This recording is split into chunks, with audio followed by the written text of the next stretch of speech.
annal ilmal mujarrad, bahwa sesungguhnya ilmu semuanya. Wa tayaggan, dan ketahuilah, annal ilmal mujarrad, bahwa sesungguhnya ilmu yang kosong daripada amal, la ya'khudul yad, tidak bisa menolong. Masya Allah. Saudara, Allah ciptakan kita di atas dunia dengan segala kebutuhan kita dilengkapi oleh Allah untuk menjadi bekal. Bekal kita untuk menuju akhirat. Maksudnya, jadikan segala kehidupan kita dan apa yang kita miliki dalam kehidupan di atas dunia ini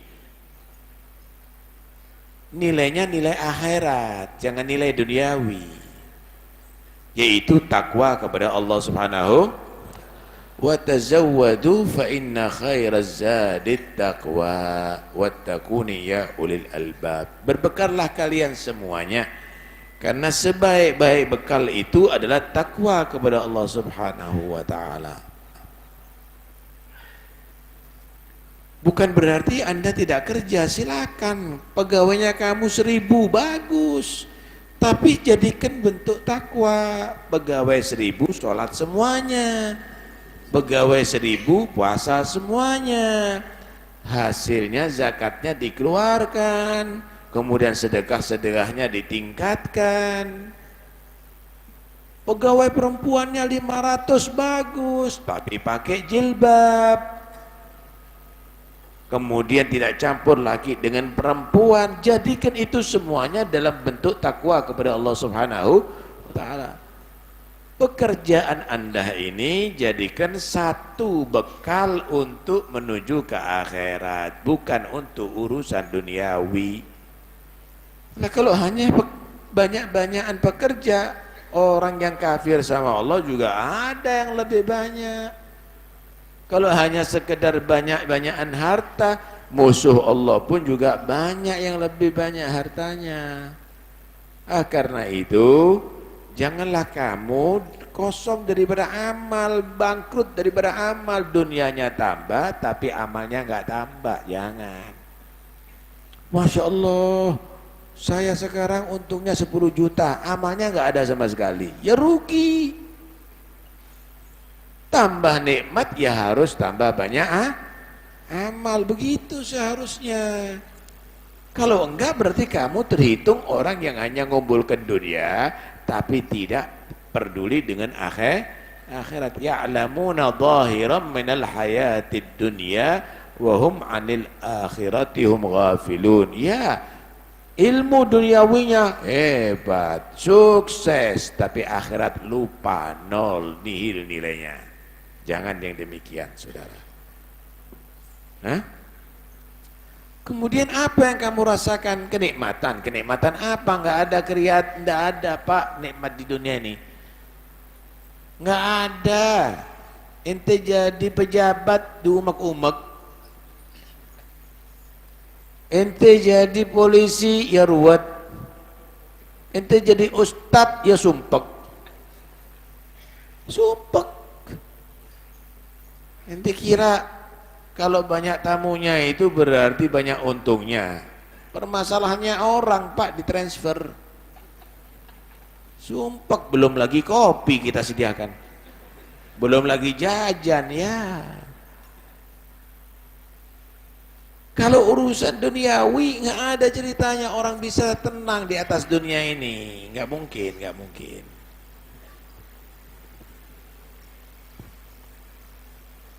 Kemudian apa ketenangan? Ketenangan ternyata dalam zikir kepada Allah. Alladzina amanu wa tatma'innu qulubuhum bi dzikrillah. Kenikmatan ketika kamu dalam sholat, ketika kamu munajat di malam hari. Pertanyaannya, pernahkah kamu menikmati itu? Pernahkah kalau zikir tenang? Enggak, gelisah. Ini majlis baru dimulai loh, cuma sudah mulai berpikir kapan buyar. Pernahkah menikmati iktikaf ada di masjid? Pernahkah menikmati ketika membaca Al-Quran? Kok kosong semuanya itu. Jangan jadi begini keadaan kamu. Musik menikmati. Coba kalau nonton TV menikmati. Coba kalau permainan sepak bola menikmati. Coba kalau bahas hadis nggak nikmat. Coba dengarkan nasihat nggak nikmat. Ajib. Jangan kamu dalam keadaan-keadaan yang dirasakan orang yang soleh ini kosong. Karena itu nggak cukup hanya dengan ilmu, tapi ilmu itu harus berwujud amal, begitu.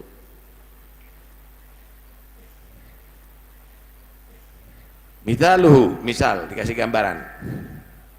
Lau kana ala rajulin fi bariyah, kalau seandainya seseorang di tengah hutan, dia punya asyratu asyaf, 10 model pedang, 10 model pedang.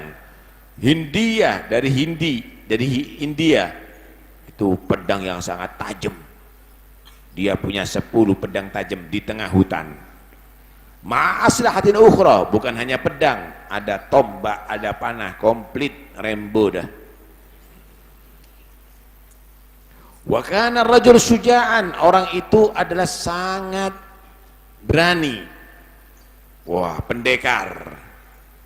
Wa al-harbin, ahli perang, pendekar.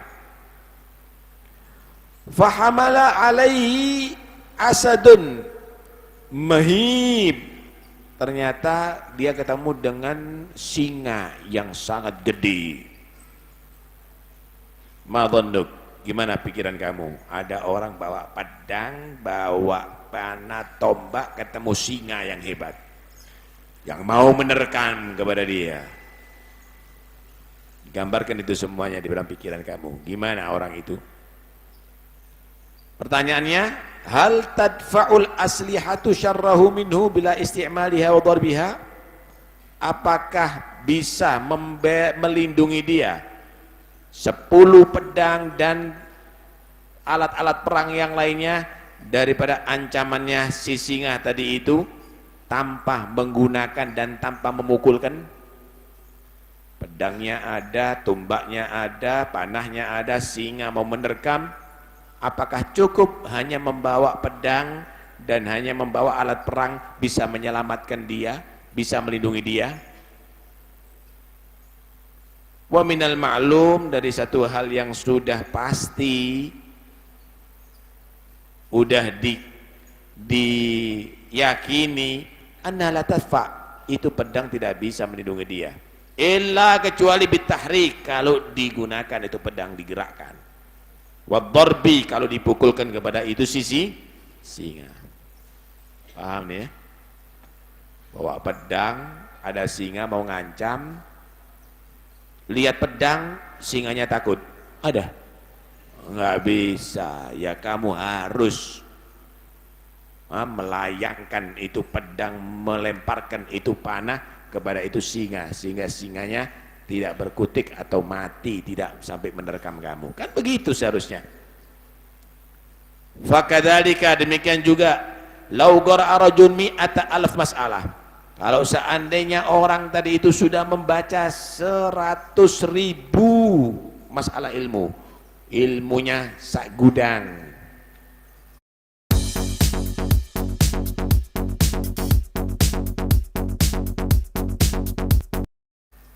ilmiah, masalah ini orang, waduh, logis, kemudian intelektual, wah macam-macam dah. Nah, dia tadi itu sangat mengetahui ilmu bahasa, tahu ilmu itu, tahu semuanya, tahu ilmu fikih, tahu, wa 'allamaha wa ta'allamaha, dia ngajar, dia belajar, woi, dakwah ada di mana-mana, walam ya'mal biha, tapi dia tidak mengamalkannya. Hal tufiduhu, apakah manfaat? Hanya dengan ilmu tanpa amal apa manfaat? Sama dengan pedang tanpa digunakan. Apakah manfaat? La, tidak bisa, illa bil amal, kecuali dengan amal.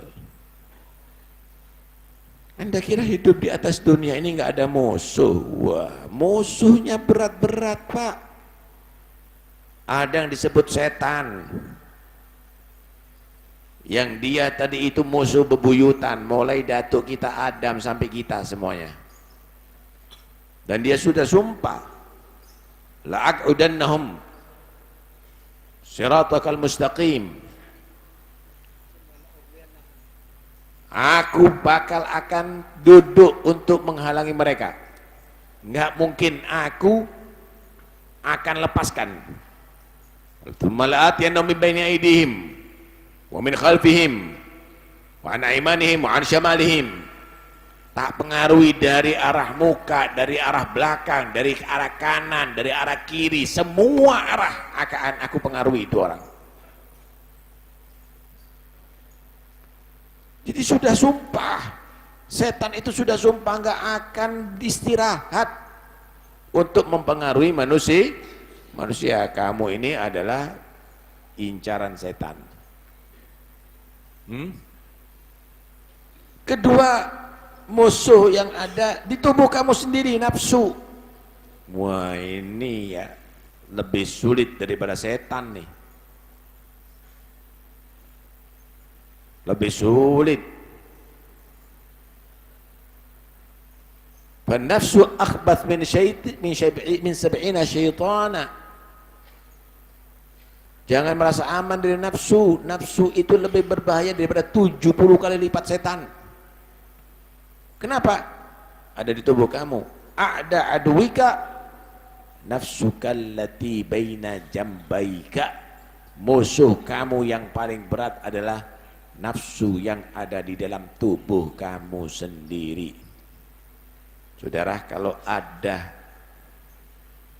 ular yang besar di muka, cara selamatnya mundur ke belakang, bener nggak? Kalau ada ular di belakang, cara selamatnya maju ke depan, betul apa enggak? Kalau ularnya ada di sebelah kanan, ya kamu bergeser ke kiri.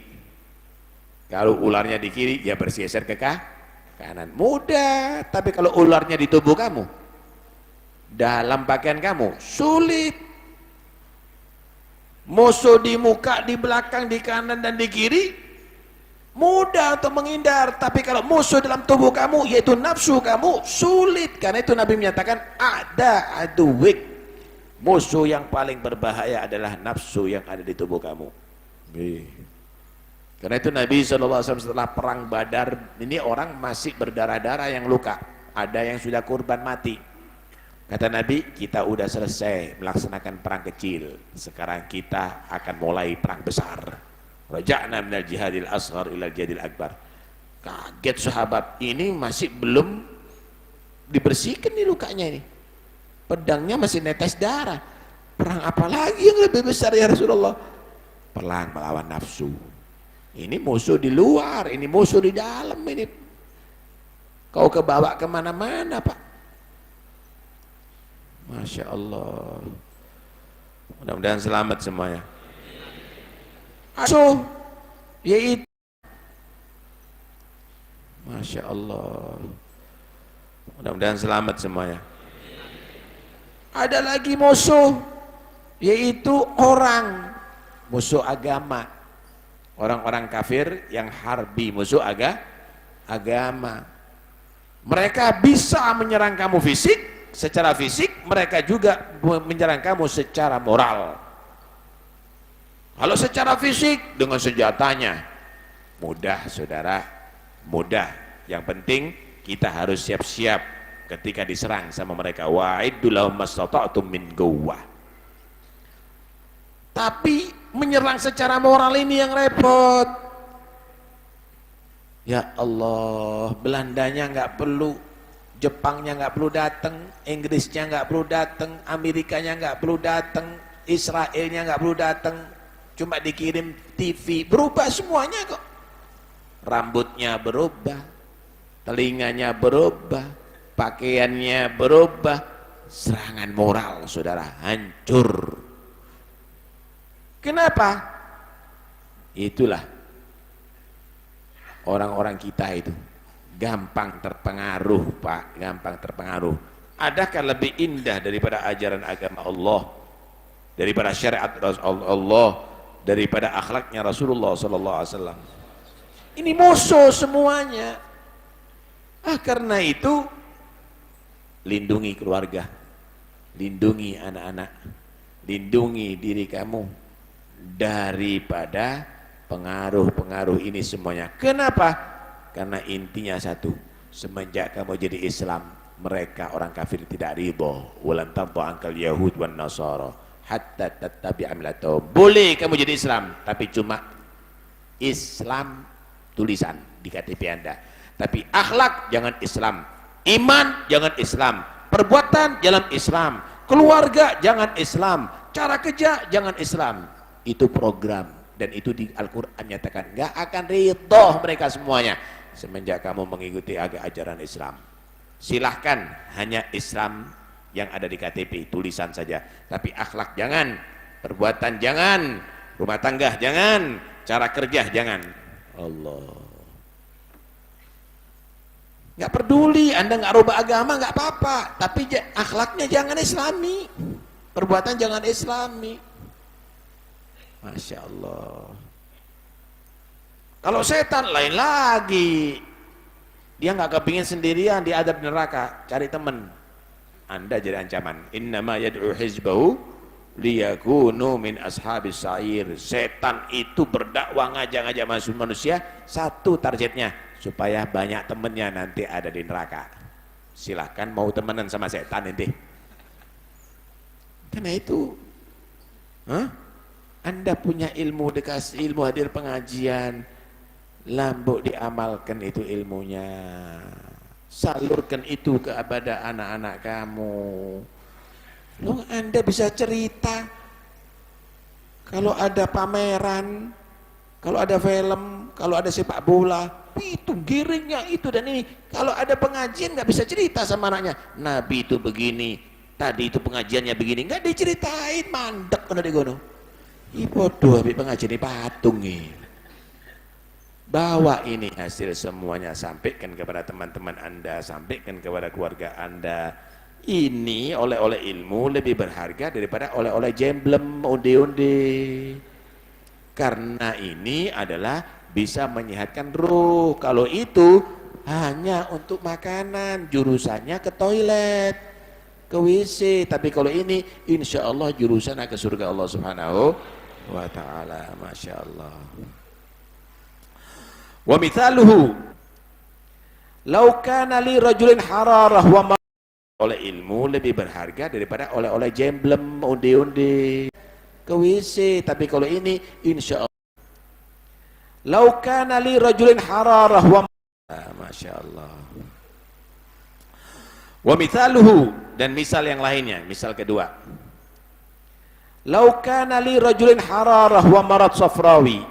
Kalau seandainya ada orang sakit panas, sakit liver, panas, yakunu ilaju bisakanjabin wal kashkab. Misalnya obatnya adalah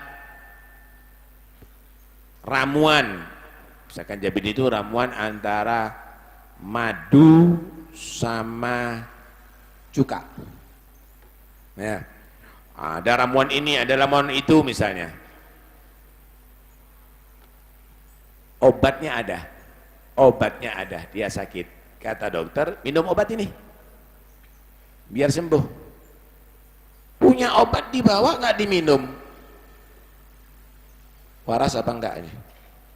Normal apa enggak normal nih? Enggak normal.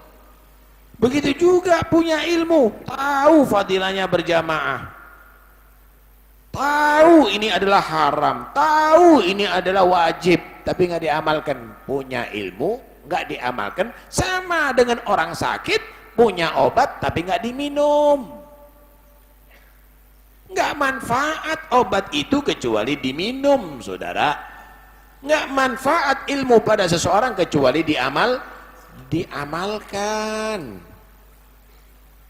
Walau gharaqtal ilma mi'ata sanah, seandainya kamu menuntut ilmu sampai 100 tahun, wa jama'ta alfa kitab, kamu bisa menyimpulkan dan membaca hatam 1000 macam kitab, la takunu musta'iddan li rahmatillah, kamu tidak akan bisa menjadi orang yang siap mendapatkan rahmat Allah illa bil amal, kecuali mengamalkan ilmu kamu. Tahu rukunnya sholat, yang membatalkan sholat tapi nggak sholat. Duh, orang ini yang diangkat derajatnya oleh Allah, ini yang disebut pewaris Nabi. Ya ndak belas, Pak. Tahu ini haram tapi dia tetap berbuat haram. Ini bukan itu ilmu yang bisa mengangkat derajat, bukan itu ilmu yang manfaat, saudara. Hah? Karena itu Allah menyatakan wa an laisa lil insani illa ma sa'a. Sesungguhnya tidak ada yang bisa manfaat bagi manusia kecuali apa yang ia perbuat.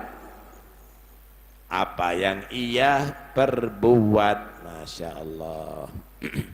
Yo, amal no ilmu, diamalkan ilmu itu. Jangan hanya bangga-banggaan dengan banyaknya ilmu.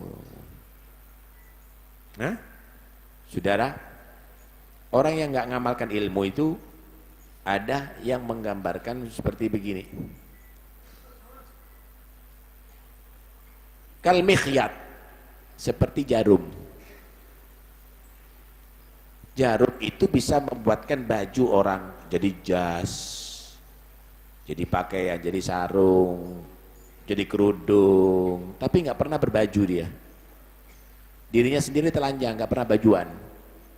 Pernah jarum pakai jas, pakai sarung.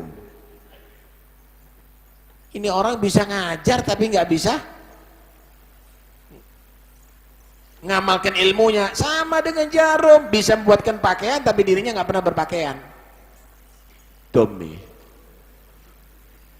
paham ya?